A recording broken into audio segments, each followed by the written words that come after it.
looks sick, doesn't it? So I've had the bags for about 2 weeks now, and I think it's a good time to start talking about the pros and the cons of driving a bagged Fabia as a daily. So yeah, there's definitely pros and there's certainly some cons with driving with air ride every single day to and from work. But before we talk about any of that, we got a few more bits and bobs that I need to clean up with the boot build and the air ride. The air tank at the minute is not bolted down. So we are going to go get some nuts and bolts from Going Spare in Little Hampton. We're going to start bolting that down, and whilst we're doing that, we'll talk about the differences.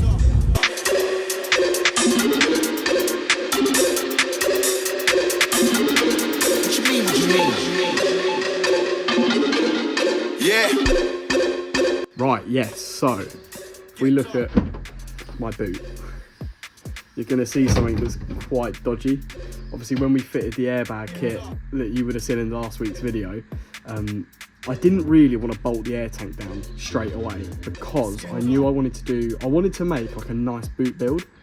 So we thought we'd kind of temporarily secure it for the time being, and this is what we've done.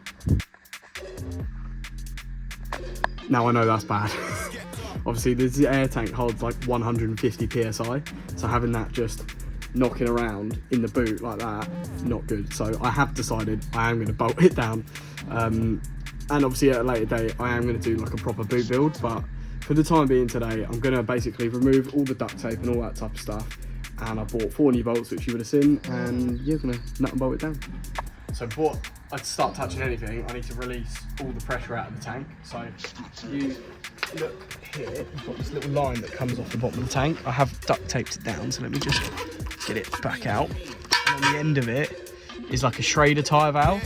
Now with these valves, I think this is for deflating it if you need, and inflating it if you need. If the compressor goes down, you can still inflate this, and obviously get going.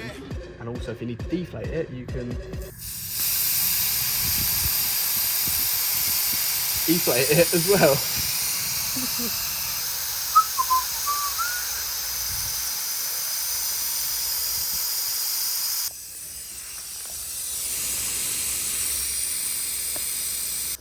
Oh my god.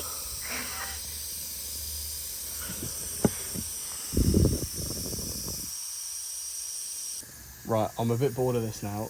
I think I'm just going to disconnect an airline. Oh my god. I mean, there's not much pressure coming out. I'm going for it.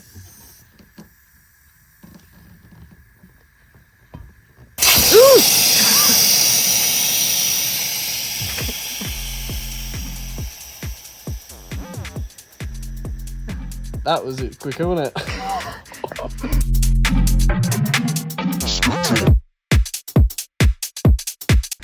Right, so obviously I've got the air tank out now. I'm trying to figure out exactly where I want it because I'm going to be bolting it down. Probably going to stay like this for a while. I kind of thought I wanted to have it like that. I don't know what to do with this thing. Like, where's that going to go? I might just have to leave it like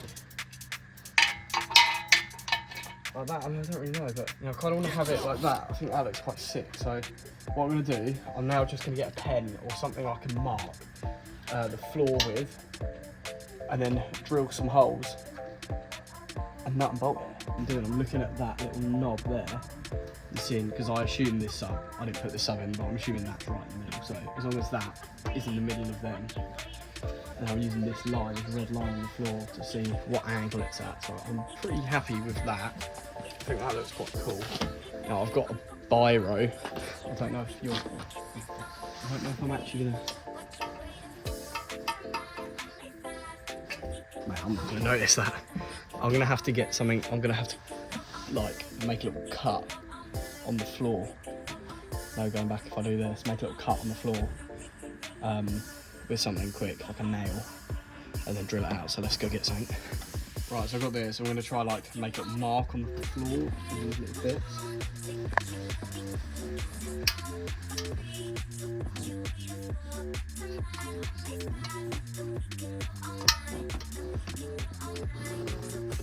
I really am not going to be able to see this. what I'm going to do these two first. Drill the holes and then do the back two after, I think.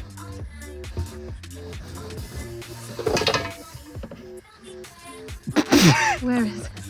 Well, that's that one there.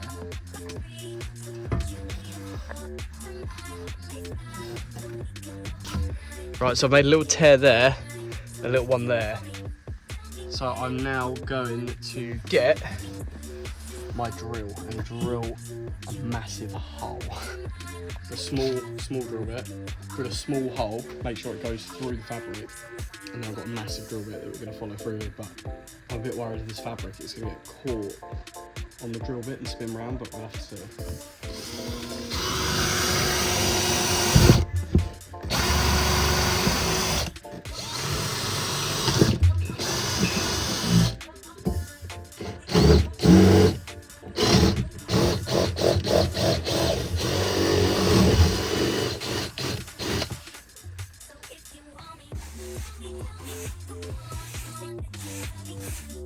Oh my god, do you know what my barber said to me the other day? They reckon I look Eastern European. Apparently I look Romanian. What? I don't know. Do you guys agree? That's so random. Just popped in my What head. made you think of I that? don't know, just popped in my head. Because we've now drilled these holes, obviously when the bolt goes in like that, I need to be able to get to the bottom of it to put the nut on. So I'm going to undo these 3 screws so I can take this front part of my floor out the way, and then we can get underneath and bolt all this together.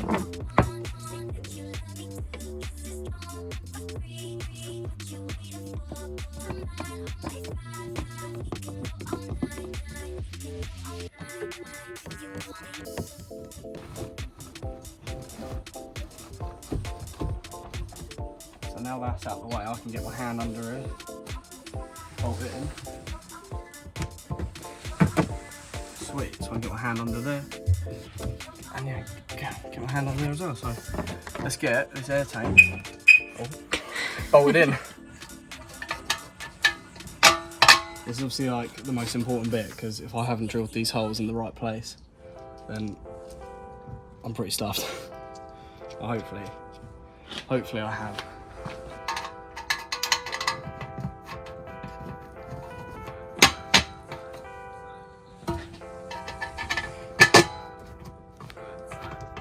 I would say that is a win. I haven't actually bolted in yet, but let's get bolting. Now I've got to get this nut, obviously on this front bolt, so I've got to go under here. Get my arm under there.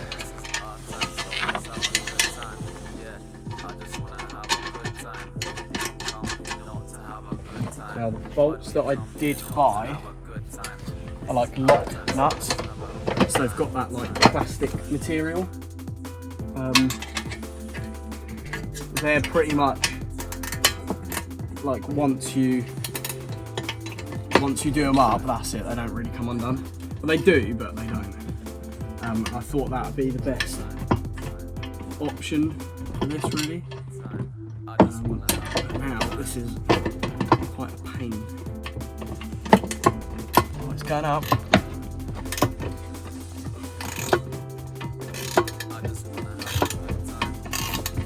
The thing is, these locking nuts that you can see, if you look on that one, see the blue bit, that's plastic, so it basically cuts the plastic thread. So once it cuts into it, that's it. So the whole time you're doing the nut up, it's basically going through that plastic, so it's really stiff. But once it actually nips up, that's solid.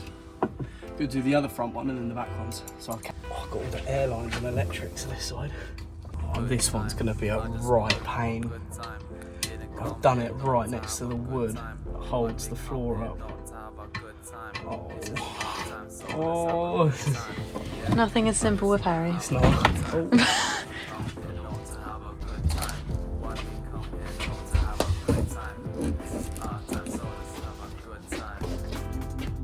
We're in Sunny Gym. Where did I put that? It's literally right next to this wooden beam. Tell you what, I'm just going to get all this done and I'll catch up with you guys in a minute because this is a pain. So I'm going to fit the airlines back on. Now, these types of fittings with airlines, when you use them, they have these little teeth that bite into the hose. So you probably can't really see, but just up near the top, there's loads of little teeth marks. Now that, if you don't recut the hose, that can cause air leaks. So every time that you refit with these types of fittings, always recut the hose or you're going to get an air leak.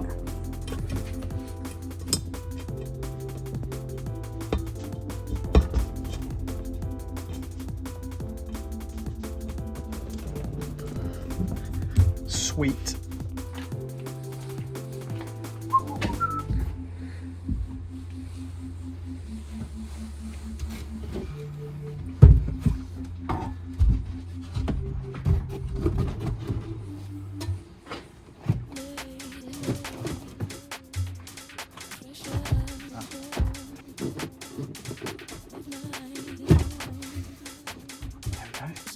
Job's a good one, mate.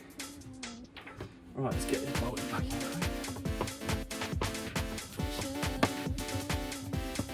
I'm going to really quickly give this a clean because obviously, as you can see, it looks manky, all the marks from all the residue and all that. So we've got some Akari. Now, Akari, I don't know if you know Tom, that's been in the other videos, 350. This is Tom's brand that's coming out at the end of October, which is sick. So I'm going to quickly show you the quick detailer spray. We've also got the glass spray that I'm going to give a go in a minute as well. And I'm really going to show you how genuinely sick this stuff is. Me and Tom were testing it the other week with the first batch of stuff, and it's so good. I'm not even going to joke. Like, it's so good, and the price it is as well. It's the same price as pretty much all the stuff like Autoglim and all that stuff, but better quality. So can't really argue, can you? And it's getting used on a Skoda Fabia, so you've got to buy it.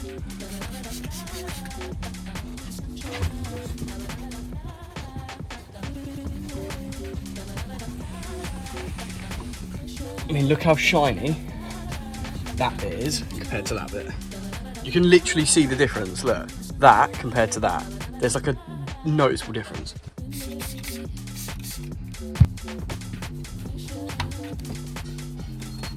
Can't moan about that, can you? Right, so yeah, I've just used the quick detailer. I actually just went over it with some of the wheel cleaner as well. Obviously you've got glass cleaner, wheel cleaner, quick detailer, shampoo, and also snow foam. This was the first batch that Tom and I tested out last weekend. So there's a few little bits and changes. The label's going to change a little bit, but honestly, I mean, look, we've used so much of it anyway. The wheel cleaner, that was on 6 washes, and there's still like pretty much half left, and it's so powerful, it's insane. So yeah, if you guys want to get some, I'm going to put a link to the website for Akari in the description below. The website's not out yet. You can sign up to their mail list and be informed when it all goes live at the end of October. Right, I've just turned the ignition on, so the compressor's going to fill the tank up with air. You've got to hope there's no air leaks. It's just going to fill around the edges. Can't feel any leaks. You can let that fill. It goes up to about 148 psi, so 150, so it's a lot. So I want to make sure that is going to hold and none of the airline fittings are going to leak. And if it all holds up, job's good.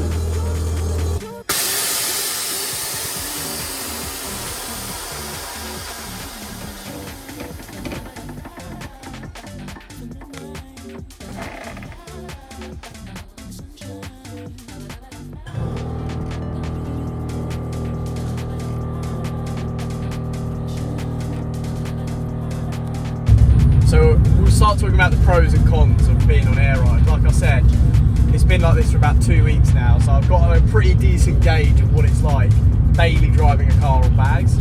Obviously, the sickest thing is that you're on air ride. You know, I pull up to go get the shops, mate, at Tesco's and I air out. It's sick. But there's a big but, because that is probably the only good thing about air ride, is that it goes up and down, and that's it. The handling of the car, because when you do air ride, to make sure the car is going to go as low as possible, you take out all the anti-roll bars. Now, it's not the end of the world, you know, like old cars from the 70s, 80s, something from the 90s, none of them have roll bars, and they drove fine. So if the car still drives, it's not a problem, but you're certainly not flying around the corner, and you're certainly not doing track days with it. Another thing as well is that obviously being a daily driver, I need to make sure this is reliable. Now having air ride really doesn't, M3, having air ride isn't that reliable. As you saw when I was saying about all the air leaks a minute ago and we're refitting the air tank, I came out one morning, like a couple of days after I fitted it, went to turn the car on and the compressor wouldn't build any pressure because one of them airlines just blew off. I was then late for work, so it's like not that ideal. That it basically doesn't make it that reliable. Taking all that and bearing all that in mind, is it worth it? Probably not, but is it sick? Yes. I really enjoy it. I've never had a car on air ride before, and deep down I've always wanted a car on air ride. I mean, who doesn't? It's fucking sick. It got the Fabia into its first ever car show just from fitting it, just because it looks cool, which is well cool. I've always wanted a car with air ride. I've always wanted to get a car on a car show, and I managed to do it as soon as I fitted the bag. So all in all, you got to weigh your options up. I think it's cool and I absolutely love it. I know in the last video where we fitted the air ride, I did say I was going to tell you guys how much I paid for the air ride kit. Obviously I did get it second hand, I did get it off Facebook, and it cost me £800. It was £800 second hand. That came with everything, the airbags, the compressor, the air tank, everything. I did have to spend 40 quid on new airlines, new fittings, and a Domino's pizza for me and Tom one night to fit it. So realistically, weighing it all up, it's about £900 to £1,000 that I paid for everything. But it works absolutely fine, and it is the dream. If you did enjoy this video, I'd please really appreciate it if you smash that subscribe button, smash the like button, and I'll catch you guys in the next one. See you later. Sit back and relax and live the journey created in your heart. It's not easy, but that's why we get reward. Pull through the tough times, that's what makes you want it more. If life was bliss, you wouldn't miss.